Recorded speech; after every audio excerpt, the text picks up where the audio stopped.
It's a project I've been working on for the last year. If I go to the full backstory, 8 years ago I had this idea for this project, laid it all out, and I finally got around to doing it.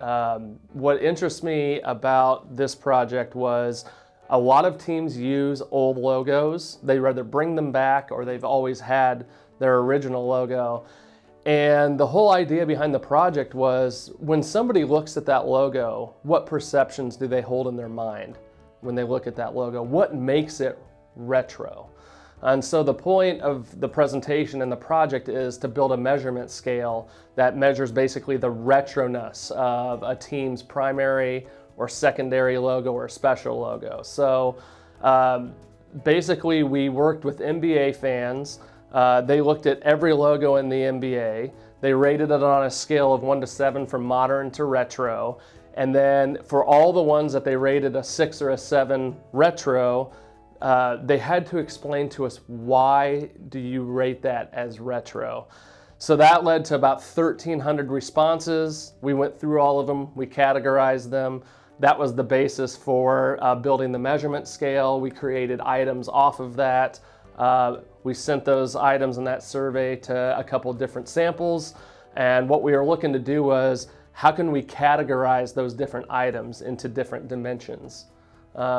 So just going a little bit further, what we found was, okay, when they were looking at these logos, they saw that they were retro.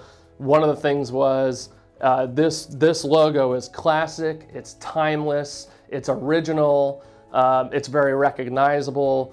So take the Chicago Bulls logo. They've never changed it in their entire franchise history. That would be an example of one of the categories we found was, it's original, it's been around for a long time, it's a timeless icon.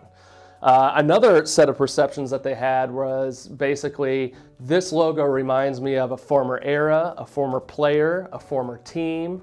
And so when I see that logo, it triggers those thoughts in my mind. So an example would be the Los Angeles Lakers. A lot of people looked at the Lakers logo and said, this reminds me of the Showtime era Lakers, Magic Johnson, Kareem, that whole group. So for some of the retro logos, it triggers these thoughts about a former era with the team. And then interestingly, the last dimension is looking at the logo itself.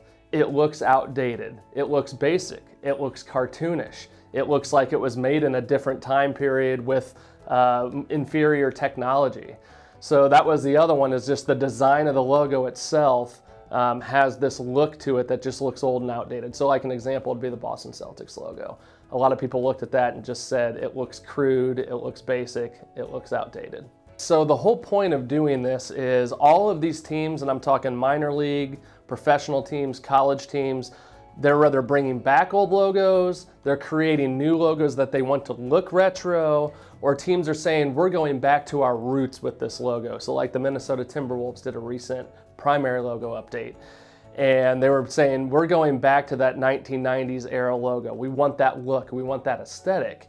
Our measurement scale, what it should do is, before they ever put that out, we can put that out to a group of fans and basically say, here's the logo, here's what it is.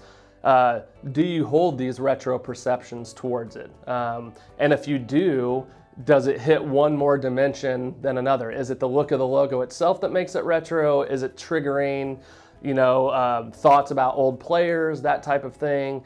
And so the whole point is, these teams say they're going back to a different era with their logo, but they don't empirically test whether those retro perceptions are hitting the way they say they do. What we found in this research initially is, we've looked at a couple logos like the Sacramento Kings, for instance. They went back to the Cincinnati Royals, which was their origin story. Their logo was supposed to give Cincinnati Royals perceptions, and back to the original logo that the Kings had. What we found in the research is, people were looking at it and saying, no, this is more of a modern logo, not a retro one. So anytime a team rather develops a logo, goes back to a logo, we're hoping this measurement scale can be used to say, okay, well, how retro is it? A. B, what about this logo makes it retro? I'm hoping that if we connect with teams that want to do a retro-oriented project, we can say, well, we can basically get a hold of your consumers, if you would like, We can have them look at the logo, the design, and we can basically say, like, you're trying to take a retro approach here. Does the consumer feedback match what the strategy is?